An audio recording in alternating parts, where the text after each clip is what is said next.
काशीवास निवासी च काल भैरव दर्शनम कोटिकन्या महादानम बिल्वपत्रम शिवार्पणम। जय माता दी। दोस्तों देखिए, श्रावण मास प्रारंभ होने वाला है। बिल्व पत्र का, भगवान पर बिल्व पत्र चढ़ाने का बहुत ही श्रेष्ठ महत्व है। दोस्तों अगर आप बेल पत्र का पेड़ लगाए होंगे या आपके घर के आसपास बेलपत्र का छाया पड़ रहा होगा आपके ऊपर, या आते जाते बेलपत्र के पेड़ के नीचे आप बिना जाने पहचाने या बिना सोचे समझे भी अगर आप पार कर गए तो समझिए 7 जन्मों का पुण्य आपका एकत्रित हो गया और आपका किए हुए पाप का प्रायश्चित समाप्त हो गया।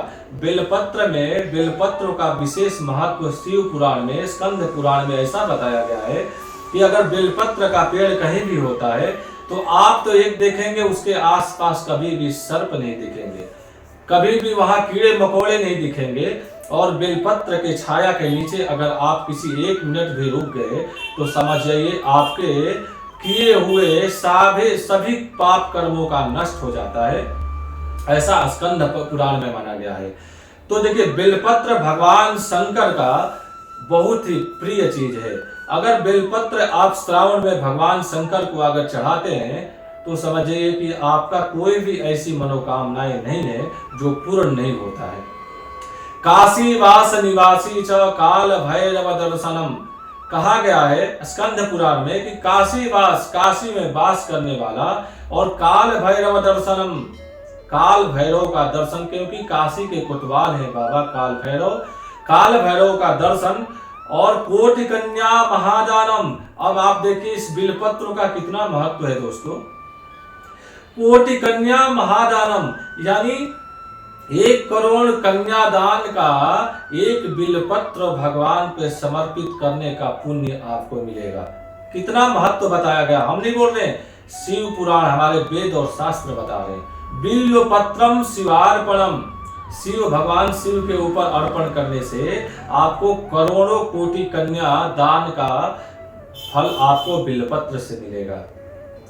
बिलपत्र अब रोज श्रावण में आप 1 दूध ले जाइए, भगवान को चढ़ाइए, उसके साथ बिलपत्र साफ सुथरा, देखिए सावधानी बरतनी है आपको।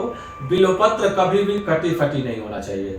3 पत्ते वाला बिलपत्र लीजिए, साफ सुथरा लीजिए, उसको धुल लीजिए पानी में, और धुल करके उस पे राम, चंदन से राम राम लिखिए, क्योंकि भगवान देवाधिदेव के जो गुरु हैं भगवान राम हैं।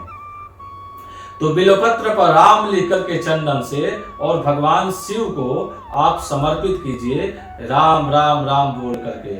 देखिए सावधानी ये बरतनी है, अगर आपके पास बिलपत्र ना हो तो बिलपत्र तोड़ने का भी नियम है। जिस दिन सोमवार होता है उस दिन बिलपत्र कभी भी नहीं तोड़ना चाहिए। बिलपत्र आप 1 दिन पहले तोड़ करके आप स्वच्छ धुल करके रख लीजिए। अगर बिलपत्र नहीं भी मिलता है तो ऐसा शास्त्र में माना गया है कि बिलपत्र कभी भी अशुद्ध नहीं होता। चढ़ाए हुए बिलपत्र को भी ऐसे मान्यता है कि चढ़ाए हुए बिलपत्र को भी पानी से धुल करके भगवान शंकर को आप अर्पित कर सकते हैं। कटा फटा ना हो, स्वच्छ हो, साफ सुथरा हो, भगवान को बिलपत्र 3 पत्ते वाला बिलपत्र भगवान शिव को अर्पित कीजिए। लगातार ये श्रावण का जो महीना है आपका 59 दिनों का है। रोज भगवान को नित्य प्रति स्नान ध्यान करके भगवान शिव को राम लिखा हुआ बिलपत्र आप अर्पित कीजिए, तो आप देखेंगे कि आपके जिंदगी में जो भी रुके हुए कार्य हैं, जो भी आपके घर में कुछ भी इतने दिनों से नहीं हो रहा है, आप बहुत परेशान हो रहे हैं, तो एक बिल्वपत्र से आपकी जिंदगी में जो नहीं हुआ था वो होगा। भगवान शिव के ऊपर अर्पित करके तो देखिए, देवों के देव महादेव, इनसे बड़ा श्रेष्ठ कोई नहीं है। बिल्वपत्र का महत्व बहुत ही होता है, इसलिए आप 3 पत्ते वाला बिल्वपत्र भगवान शिव को अर्पित कीजिए। और ऐसा नहीं है कि ये श्रावण में ही विशेष है, इस श्रावण के बाद भी किसी भी सोमवार को भगवान शिव को आप अर्पित कीजिए। श्रावण के बाद भी किसी भी सोमवार को भगवान शिव को अर्पित कीजिए, तो आप देखेंगे आपकी सारी मनोकामनाएं पूर्ण होगी। जय माता दी।